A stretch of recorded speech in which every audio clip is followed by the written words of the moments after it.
지난주도 그렇고 오늘도 그렇고 본문이 두 개였는데도 잘 따라와 주셔서 감사합니다. 오늘은 저희가 본문을 두 개 읽은 것은 30장, 31장 이 전체 스토리가 이어져 있기 때문에 저희가 그 중간중간 중요한 부분을 같이 읽어보았습니다. 우리는 살아가면서 크고 작은 성공들을 경험하면서 살아갑니다. 그 크고 작은 성공을 다시금 돌아가서 천천히 들여다보면 그 성공을 위해 사용했던 전략이나 방법이 지혜로운 줄 알았는데 다시 보았더니 어리석음에 더 가까운 경우들이 있었음을 발견하게 될지도 모릅니다. 분명 그 순간에는, 성공했던 그 순간에는 꽤나 괜찮은 아이디어였고 꽤나 좋은 전략이고 방법이었는데 다시금 돌아서 살펴보니 적절하지도 않았고 이게 그때 어떻게 통했나 싶은 생각이 들 수 있었다는 거죠. 그렇게 우리가 알아차리지 못한 수많은 이 어리석은 방법과 선택들에도 불구하고 어쩌면 하나님 보시기에 매우 바람직하지 않은 방법들이었음에도 불구하고 여기까지 우리의 삶이 세워졌다는 사실을 깨닫게 되면 놀라움을 금치 못할 거라는 생각이 듭니다. 오늘 본문의 야곱을 보면서 저는 이러한 생각이 몇 차례 들었고 이러한 야곱의 모습에서 우리의 모습을, 저의 모습을 발견하게 되었습니다. 그 모습이 무엇인지 이제 오늘 본문으로 우리가 한번 들어가 보도록 하겠습니다. 지난주에 우리는 야곱이 결혼하여서 가정을 꾸린 것까지 살펴보았습니다. 라헬을 사랑해서 7년을 일했는데 라반이 야곱을 속여서 라헬의 언니 레아를 주고, 그래서 야곱은 라헬과 결혼을 하는 조건으로 또다시 7년을 일을 했습니다. 그렇게 어느 정도 시간이 흘렀습니다. 이제 야곱이 라반을 떠나서 홀로 서계를 하려고 합니다. 그런데 라반이 야곱에게 나가지 말고 나와 함께 계속 여기 있자고 제안을 합니다. 그 제안에 야곱은 나도 이제 내 집을 세워서 살아가고 싶다고 대답을 하죠. 그 대답에 라반이 야곱아, 그럼 넌 무엇을 원하냐? 라고 묻자 야곱은 그 말을 기다렸다는 듯이 조건 하나를 내세웁니다. 오늘 본문 32절입니다. 오늘 내가 외삼촌의 양떼에 두루 다니며 그 양 중에 아롱진 것과 점있는 것과 검은 것을 가려내며 또 염소 중에 점인 것과 아롱진 것을 가려내리니 이 같은 것이 내 품삯이 되리이다. 이런 말을 하면서 라반에게 언제든 오셔서 검사하시라고, 검사하실 때 자신이 말한 것 외에 다른 양이나 염소가 있다면 내가 도둑질한 것으로 인정하라고 말합니다. 그러자 라반이 좋다라고 동의를 하죠. 라반도 이 야곱도 보통이 아닌 사람들입니다. 야곱도 속이는 데 능하고 라반도 속이는 데 능한 사람입니다. 그러니 두 사람의 대화가 겉으로는 안 그런 척 여유를 부려도 머리에서는 여러 가지 계산들이 서로 막 돌아갈 테니 두 사람 사이에는 이 보이지 않는 팽팽한 긴장감이 대화 내내 있었을 겁니다. 라반이 야곱이 말한 조건을 수용한 것이 이해가 갑니다. 중동 지역의 양은 대부분 흰색, 그리고 염소는 되게 검은색이거나 갈색 등의 단색이라고 합니다. 물론 일부 양과 염소들이 얼룩덜룩하거나 점이 있을 수 있지만 대다수는, 정말 많은 수는 단색으로 태어납니다. 그렇게 얼룩덜룩한 것은 아주 소수에 불과하다는 거죠. 그러니 앞으로 일반적인 다수의 양과 염소는 라반의 소득, 이례적인 소수의 얼룩무늬 양과 염소는 야곱의 소득이 될 테니 라반의 입장에서는 손해보지 않는 거래 조건이었습니다. 야곱이라는 일꾼을 잃지 않으면서도 나중에 재산을 떼어줄 때도 아주 소수만 주면 되는 거죠. 라반은 이 조건을 확실하게 하고자 자신의 목자들과 야곱의 사이의 거리를 사흘길을 걸어야만 만날 수 있도록 떨어뜨려 놓게 됩니다.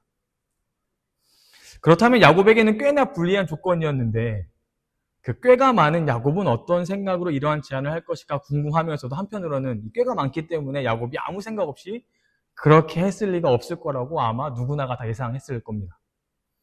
37절부터 보면 야곱에게는 다 계획이 있었구나 라는 생각을 할 수 있게 됩니다. 37절부터 읽어보겠습니다. 야곱이 버드나무와 살구나무와 신풍나무의 푸른 가지를 가져다가 그것들의 껍질을 벗겨 흰 무늬를 내고 야곱이 버드나무, 살구나무, 신풍나무의 껍질을 벗깁니다. 그런데 여기서 전체를 다 벗기는 게 아니라 군데군데를 벗겨서 한 줄은 푸른색, 한 줄은 흰색, 이런 식으로 벗겨진 나뭇가지를 생각하시면 좋습니다. 이제 이 가지를 어떻게 하냐? 38절이죠. 그 껍질 벗긴 가지를 양떼가 와서 먹는 개천의 물구유에 세워 양떼를 향하게 하며 그때가 물을 먹으러 올 때에 새끼를 베니 가지 앞에서 새끼를 뱀으로 얼룩얼룩한 것과 점이 있고 아롱진 것을 낳은지라. 그러니까 이게 어떤 모습이냐면 양들이 물을 먹는 곳에 야곱이 앞서 준비한 나뭇가지들을 세워두는 겁니다. 아마 양들 가까이에 세워두었겠죠. 이렇게 함으로 해서 양들이 물을 먹는 동안 그 나뭇가지가 영향을 미치게 하려는 겁니다. 그러자 거기서 양들이 새끼를 베었고 단색이 아니라 아롱지고 얼룩덜룩한 양을 낳게 되었습니다. 근데 야곱이 여기서 또 한 번 머리를 더 쓰죠. 41절과 42절입니다. 튼튼한 양이 새끼 베을 때에는 야곱이 개천에다가 양떼의 눈앞에 그 가지를 두어 양이 자기 곁에서 베게 하고 약한 양이면 그 가지를 두지 아니하니 그렇게 함으로 약한 것은 라반의 것이 되고 튼튼한 것은 야곱의 것이 된지라. 야곱의 전략을 정리해 보겠습니다. 첫 번째, 버드나무, 살구나무, 신풍나무의 가지를 부분적으로 벗겨서 푸른색, 흰색, 푸른색, 흰색 이런 식으로 교차가 되도록 합니다. 두 번째, 이 나뭇가지들을 양과 염소들이 물을 먹는 곳에 세워둡니다. 세 번째, 튼튼한 양이나 염소가 물을 먹을 때는 이 나뭇가지를 세워두었지만 약하고 부실한 양이나 염소가 먹을 때는 세워두지 않습니다. 이 전략을 사용한 결과가 43절이죠. 이에 그 사람이 매우 번창하여 양떼와 노비와 낙타와 나귀가 많았더라. 야곱의 전략이 맞아떨어졌습니다. 그리고 그 전략은 부의 성공으로 이어졌습니다. 그런데 우리는 이런 질문을 하게 됩니다. 과연 정말 야곱의 전략이 야곱의 성공을 만들어냈을까? 또다시 시간이 흘러 야곱이 이제는 라반의 그늘 아래에서 본격적으로 벗어나려고 합니다. 야곱은 디데이를 정하고 만반의 준비를 했죠. 야곱이 디데이로 정한 날은 라반이 양털을 깎으러 가는 날입니다. 이 양털을 깎으러 가는 날은 목자에게 있어서 매우 중요한 시기였습니다. 양떼의 규모에 따라 많은 사람과 시간이 필요했는데요. 이 양털을 깎는 날에는 보통 적어도 150명의 사람이 필요하고 3일 동안은 300명에서 400명이 필요하다고 합니다. 그래서 사람이 충분히 모이지 못하면 5일 이상 지속되는 경우도 많았고 또 심지어는 10일에서 12일까지도 걸린다고 합니다. 그러니 야곱이 양털을 깎는 날을 디데이로 정한 것이죠. 그리고 그날이 되자 야곱이 가족들을 데리고 떠납니다. 19절과 20절입니다. 그때에 라반이 양털을 깎으러 갔어. 31장 19절과 20절입니다. 그때에 라반이 양털을 깎으러 갔으므로 라헬은 그의 아버지의 드라빔을 도둑질하고 야곱은 그 거취를 아람 사람 라반에게 말하지 아니하고 가만히 떠났더라. 과연 야곱은 라반을 피할 수 있었을까요? 야곱이 번창한 경우, 그리고 야곱이 라반을 피하는 경우 모두를 우리가 살펴볼 때 야곱이 보여준 전략과 행동이 지혜롭고 타당하다는 생각이 들기는 어려워 보입니다. 야곱이 번창한 경우를 살펴보겠습니다. 푸른색, 흰색이 교차되어진 나뭇가지를 보거나 그 나뭇가지를 옆에 두고 양과 염소 옆에 그 가지를 두고 양과 염소가 새끼를 베면 그 새끼가 얼룩덜룩한 무늬를 가지거나 아롱 무늬를 가지게 된다. 이런 생각을 갖는 야곱을 두고 똑똑하다거나 지혜롭다고 말할 사람은 아무도 없습니다. 야곱이 그런 식의 나뭇가지를 사용한 것은 그 시대에 사용하던 주술 같은 것입니다. 나뭇가지를 이렇게 하면 그러한 결과를 낼 수 있을 것이라고 막연히 믿었다라는 거죠. 우리로 따지면 일종의 토속신앙, 민간신앙 그런 겁니다. 주석가들은 이것을 백색마술, 백색주술이라고 부르는데요.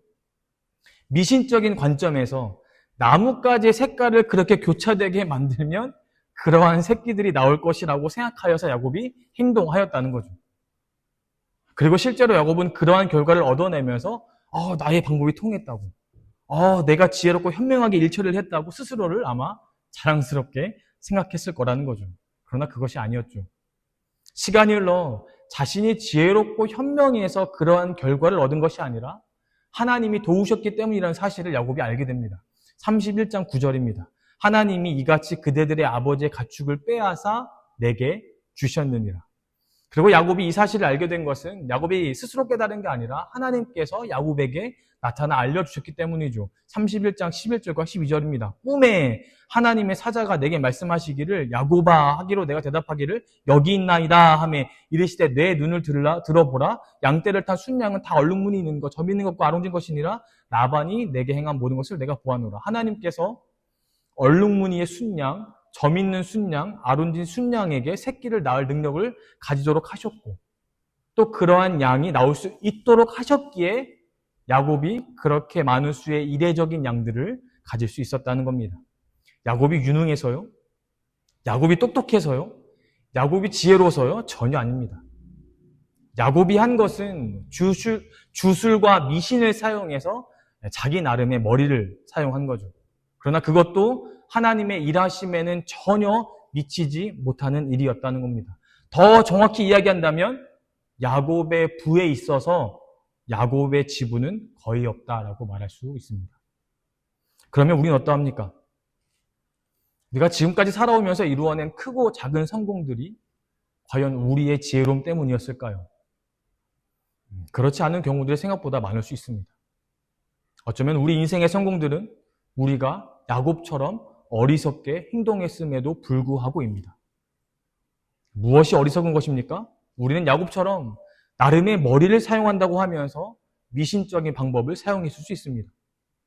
그리고 하나님 보시기엔 아니었지만 사람들이 인정하고 칭찬했을 만한 또는 세상 사람들이 누구나 하는 방법이라고 합리화하며 사용했을 수도 있습니다. 그래서 어리석었음에도 불구하고입니다. 우리가 하나님을 의지하지 않았음에도 불구하고 우리가 하나님을 온전히 찾지 않았음에도 불구하고 하나님이 기뻐하시는 방법이 아니었음에도 불구하고 다시 말해 하나님 앞에 하나님 보시기에 어리석었음에도 불구하고 하나님께서 우리에게 성공이라는 선물을 주셨다는 사실입니다. 그렇다면 우리가 인생에서 위험한 순간을 피한 경우들은 어땠을까요? 야곱이 나름의 계획을 세워서 라반의 손을 피하고자 했죠. 하지만 야곱이 도망간 지 3일 만에 라반이 야곱의 소식을 듣게 됩니다. 그리고 듣자마자 그 자리에서 전투를 치를 만한 이들을 데리고 야곱을 쫓아갑니다. 그렇게 7일 만에 야곱이 도망간 지 7일 만에 야곱에게 다다르게 됩니다. 야곱은 위기의 순간에 처하게 됩니다.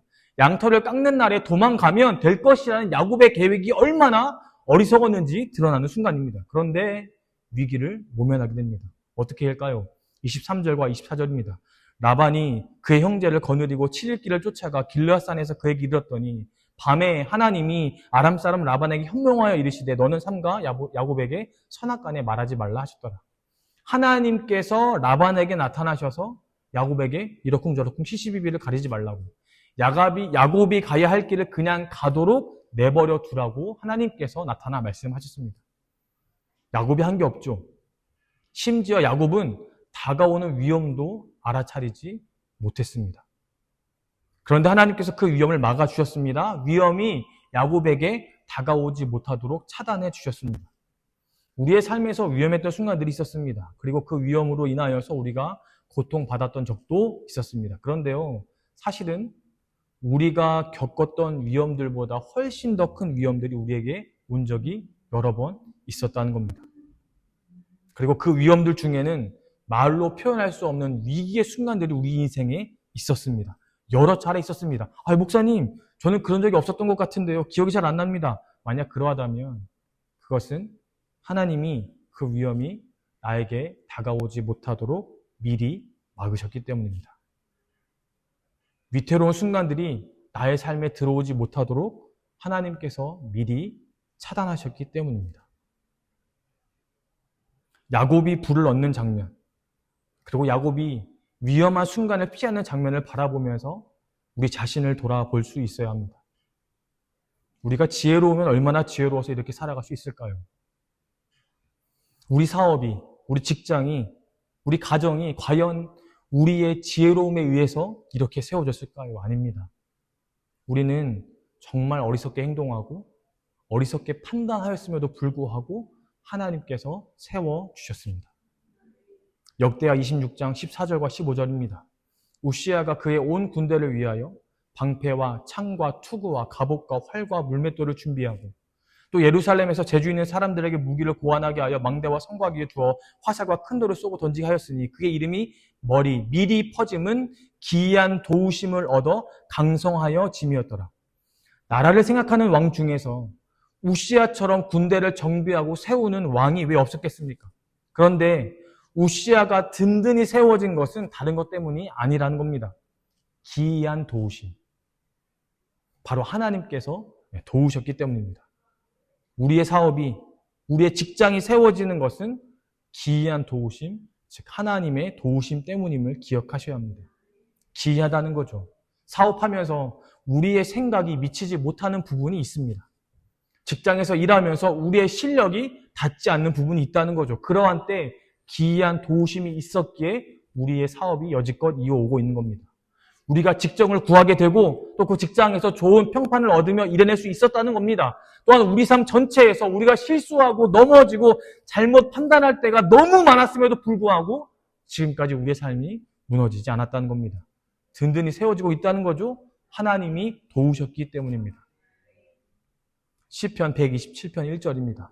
여호와께서 집을 세우지 아니하시면 세우는 자의 수고가 헛되며 여호와께서 성을 지키지 아니하시면 파수꾼의 깨어있음이 헛되도다.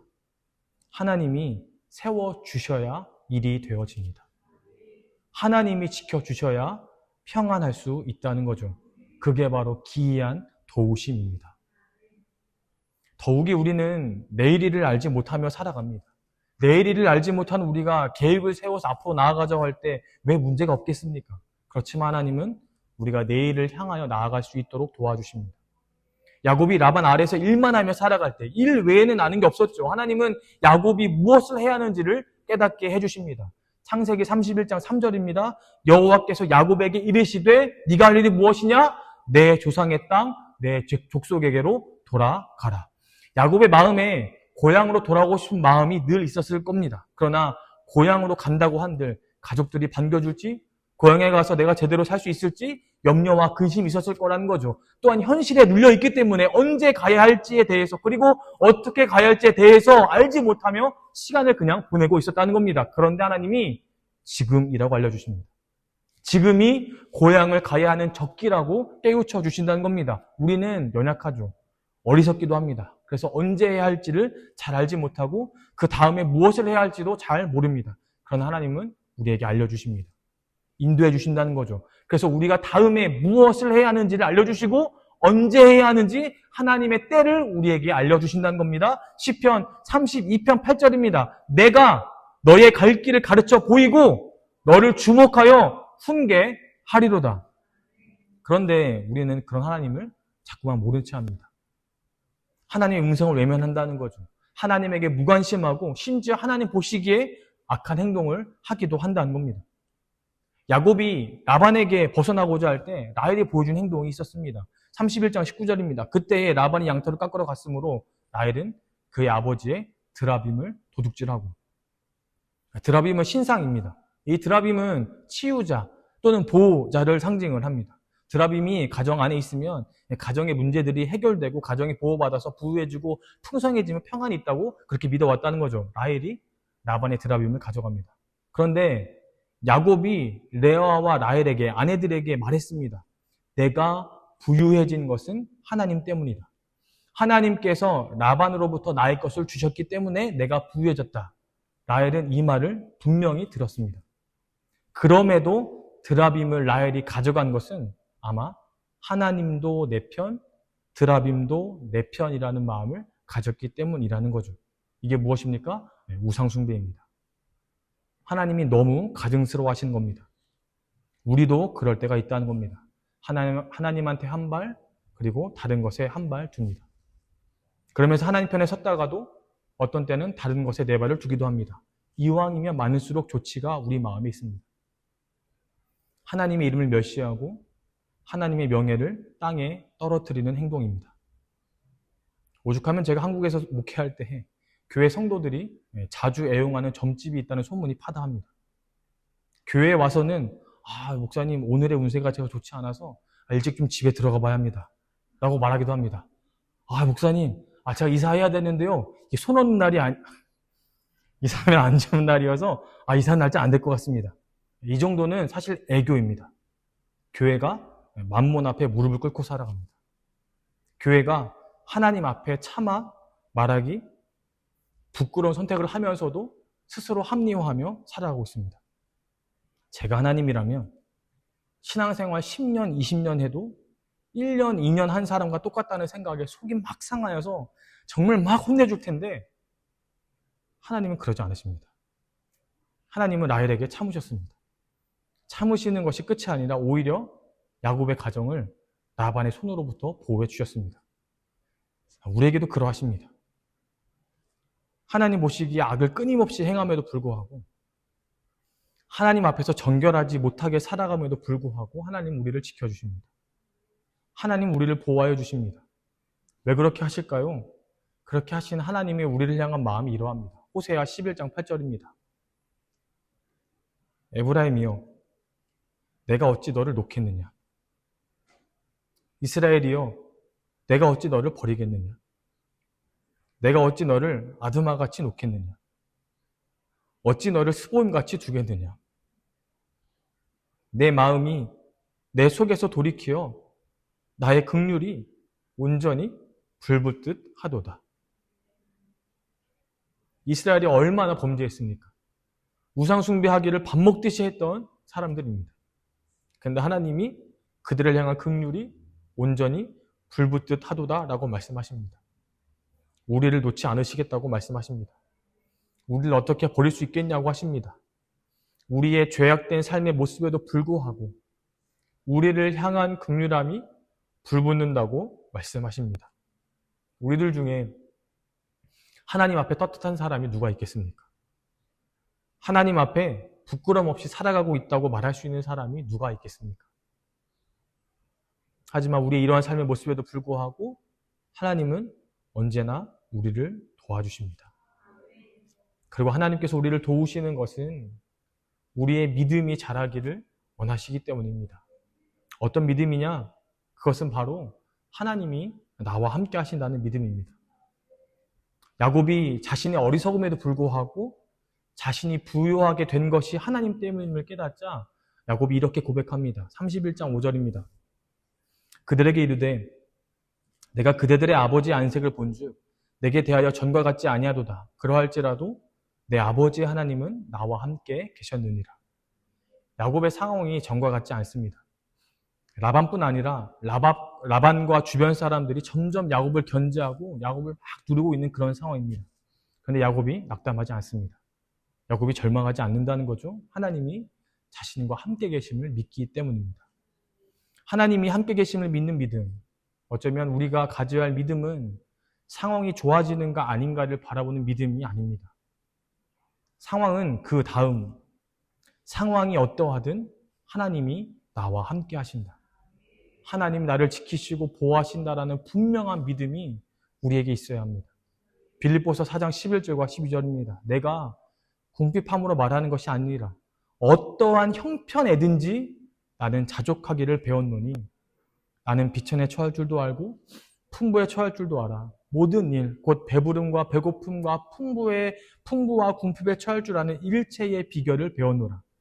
믿음이 성장했다는 것은 상황에 따라 달라지지 않는다는 것을 의미합니다. 궁핍에도, 풍부에도, 배부름에도, 배고픔에도 주님을 향한 믿음이 변하지 않을 수 있냐는 겁니다.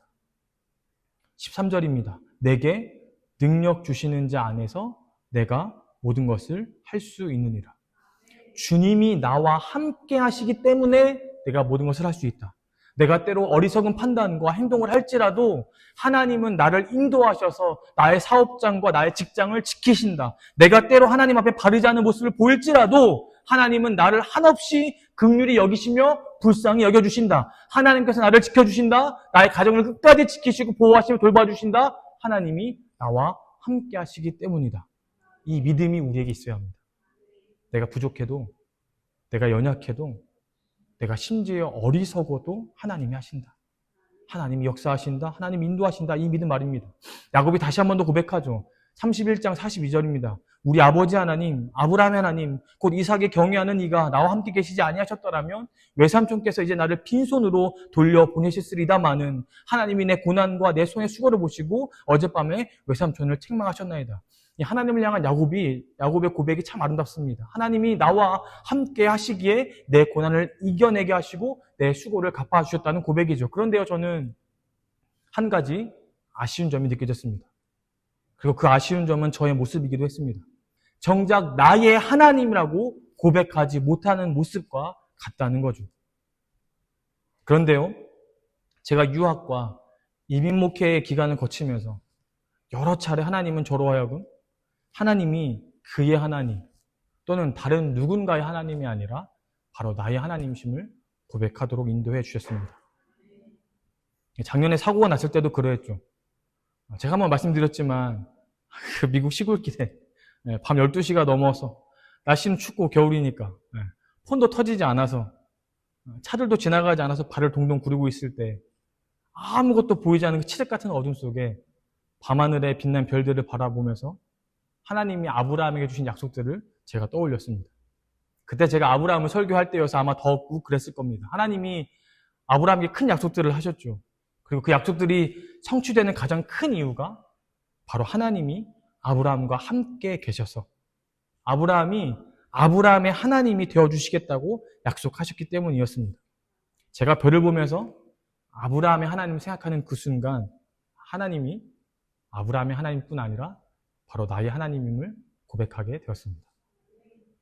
아무것도 할 수 없는, 제가 기다리는 것 외에는 아무것도 할 수 없는 상황에서 마음이 무너질 수밖에 없는 그런 상황에서 제가 다시 힘을 내고 평안함을 가질 수 있었던 것은 바로 하나님이 다른 이의 하나님이 아니라 바로 나의 하나님이라는 믿음이었습니다. 하나님이 나를 보고 계신다. 하나님이 나를 지켜주신다. 하나님 나를 돌봐주신다. 하나님 나를 인도하신다. 하나님이 나를 회복시키신다. 지금 여기 계신 하나님이 나의 하나님이다. 그렇습니다. 우리가 어리석음에도 도우시고 우리가 불경건함에도 어려움 가운데 피난처가 되어주시며 우리에게 다가오는 모든 위험을 막으며 우리를 지켜주시는 것은 하나님이 나의 하나님 되심을 우리가 믿기를 원하시기 때문입니다. 하나님과 나와의 1대1 관계가 깊어져야만이 진짜 믿음을 가지는 것이기 때문입니다.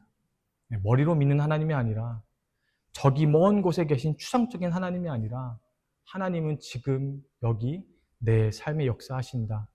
그 하나님이 나의 하나님이다. 이 사실을 믿으셔야 합니다. 이 믿음이 우리에게 있어야 합니다. 시편 31편 14절입니다. 여호와여 그러하여도가 무슨 뜻입니까? 상황이 어떠하든 환경이 어떠하든 좋든 부정적이든 어렵든 힘들든 그러하여도 나는 주께 의지하고 말하기를 주는 내 하나님이시라 하였나이다. 우리는 세상의 기준에 따라 성공할 때도 성공하지 못할 때도 있습니다. 힘든 일이 없고 어려운 일이 없으면 좋은 인생이라고 말할지도 모르겠지만 우리는 힘들 때도 어려울 때도 있을 겁니다. 그때마다 하나님이 나의 하나님이심을 믿으십시오. 염려하기보다는 근심하기보다는 하나님을 바라보십시오. 하나님은 도와주십니다. 사람은 상황에 따라 환경에 따라 도울지 돕지 않을지 바뀝니다. 그러나 하나님은 어떠한 상황에서도 우리를 도우십니다. 우리의 어리석음에도 불구하고 우리의 불경건함에도 불구하고 우리의 연약함에도 불구하고 우리를 택하신 하나님은 우리를 반드시 도우십니다. 그리고 그것은 우리가 하나님이 나의 하나님이심을 믿기를 바라는 우리를 위한 주님의 일하심임을 꼭 기억하셔야 합니다. 그러니 무엇보다 하나님은 나의 하나님이라는 이 분명한 믿음을 가지시기를 부탁드립니다. 이 믿음을 부여잡고 사시기를 부탁드립니다. 하나님이 나의 하나님이라는 이 진실한 고백이 우리 성도님의 삶 가운데 있기를 주님의 이름으로 부탁드립니다. 함께 찬양하겠습니다.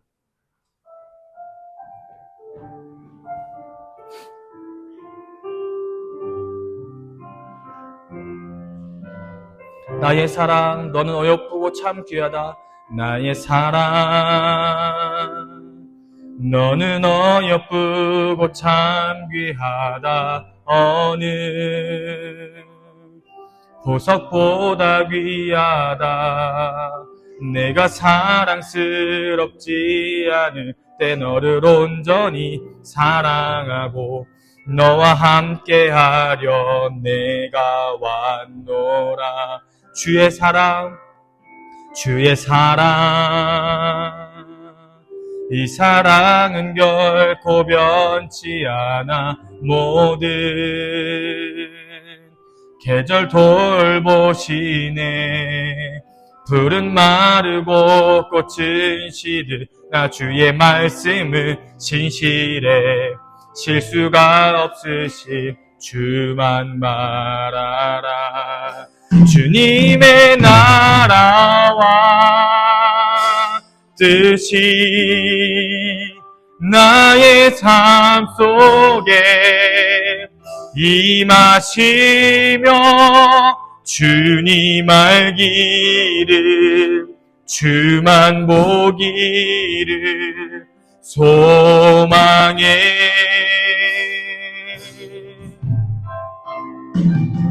거룩히 살아갈 힘과 두려움 없는 믿음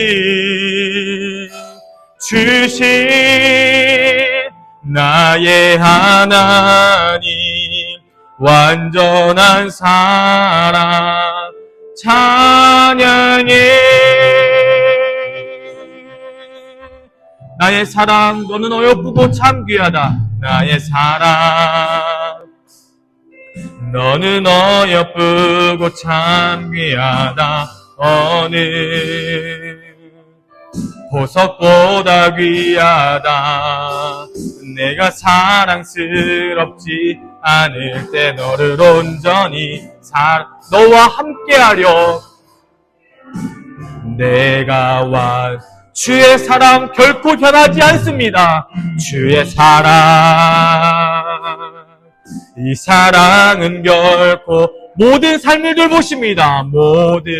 우리의 모든 삶을 돌보십니다. 계절 돌보시네. 풀은 마르고 주의 말씀은 변치 않습니다. 말씀은 신실해. 실수가 없으신 주님의 나라와 뜻이 나의 삶 속에 주님의 나라와 뜻이 나의 삶 속에 임하시며 주님 알기를 주만 보기를 소망해. 거룩히 살아갈 힘과 거룩히 살아갈 힘과 두려움 없는 믿음 주신 나의 하나님, 완전한 사랑 찬양해. 주님의 나라와 뜻이 나의 삶 속에 주님의 나라와 뜻이 나의 삶 속에 임하시며 주님만, 다른 것이 아니라 주만 보기를 소망해. 거룩히 살아갈 힘과 거룩히 살아갈 두려움 없는 믿음을 주옵소서. 두려움 없는 믿음 주신 나의 하나님, 완전한 사랑 찬양. 우리 같이 기도하면 좋겠습니다. 이 시간 기도하실 때 하나님 우리에게 온전히 주님만을 바라보게 하여 주옵소서. 내가 어리석음에도 불구하고 내가 불경험에도 불구하고 나를 도우시는 주님을 내가 믿기를 원합니다. 그 하나님이 나의 하나님이 되기를 고백합니다. 나의 하나님이 되시면 믿습니다. 주여 역사해달라고 우리 시간 주님 이름 무릎 꿇고 간절히 기도하도록 하겠습니다. 주여, 하나님 우리를 도와주시는 주님, 우리 가운데 역사해 주시는 주님, 하나님이 나의 하나님을 내가 믿습니다. 하나님, 아브라함의 하나님, 이삭의 하나님, 야곱의 하나님, 바로 나의 하나님이심을 믿습니다. 주여, 우리의 갈 길을 알려주시고 우리의 갈 바를 아버지 알려주시옵시며, 우리의 삶 가운데 어리석을지라도 주님 나를 도우심을, 우리가 불경험에도 불구하고 나를 도우시는 주님을 의지하며 신뢰하며 나아갈 수 있도록 하나님 인도하여 주시옵소서. 그럴 때마다 거룩히 살아갈 힘을 우리에게 주시옵소서. 두려움 없는 믿음을 나에게 주시옵소서. 그래야 주님 기뻐하시는 삶을 살아가게 하시고 주의 경륜의 삶을 살아가게 하셔서 하나님 나의 삶이 온전히 주님의 뜻을 이루는 삶이 되게 하시고 주님의 뜻이 산 가운데 아버지 온전히 이루어지며 주의 영광을 드러내는 삶이 될 수 있도록 하나님 인도하여 주시옵소서. 다른 것이 아니라 다 역사하시는 주님만을 바라보며 온전히 역사하시는 주님만을 신뢰하며 살아갈 수 있도록 하나님 인도하여 주옵소서. 온전히 주님만 신뢰하며 온전히 주님만 의지하오니 아버지 믿음 없음을 고백하며 연약함을 고백하며 나아가오니 주여 우리 가운데 믿음을 주시옵소서. 우리 가운데 온전히 살아계신 주님을 바라보며 살아계신 주님만을 신뢰하는 믿음을 우리에게 허락하여 주시옵소서. 하나님, 우리가 사랑스럽지 않을 때도 우리를 온전히 사랑해 주시니 감사드립니다. 우리는 주님 앞에 변할 때가 너무나 많지만 주님은 변하지 않고 늘 우리를 이해해 주시고 돌보아 주시고 지켜주시니 감사드립니다. 그 하나님이 우리와 함께함을 믿습니다. 우리의 삶의 걸음걸음마다 함께 하시며 동행하며 우리를 지키시고 보호하심을 내가 믿습니다. 우리는 실수가 많지만 우리는 실패할 때도 있지만 주님의 실수가 없으시고 실패하지 않으시는 분이심을 믿습니다. 그 하나님께서 우리가 어리석음에도 불구하고 우리의 삶을 세워주시고 인도할 수 있음을 고백합니다. 주님, 우리에게 거룩하게 살아갈 수 있는 힘을 주옵소서. 두려움 없는 믿음을 주옵소서. 그래야 우리 삶 가운데 주님 한 분만을 바라보며 살아갈 수 있도록, 그래야 아브라함의 하나님, 이삭의 하나님, 야곱의 하나님을 끝나는 것이 아니라 나의 하나님이심을 고백하며 살아갈 수 있도록 주여 인도하여 주옵소서. 그래 매 순간 삶 가운데 나의 하나님이 함께 하신다, 나의 하나님이 동행하신다, 나의 하나님이 붙들어주다는 이 믿음을 가지고 살아갈 수 있도록 주여 역사하여 주시옵소서. 우리의 믿음의 고백 주님 한 분만 의지합니다. 감사합니다. 예수님의 이름으로 기도드렸습니다. 아멘.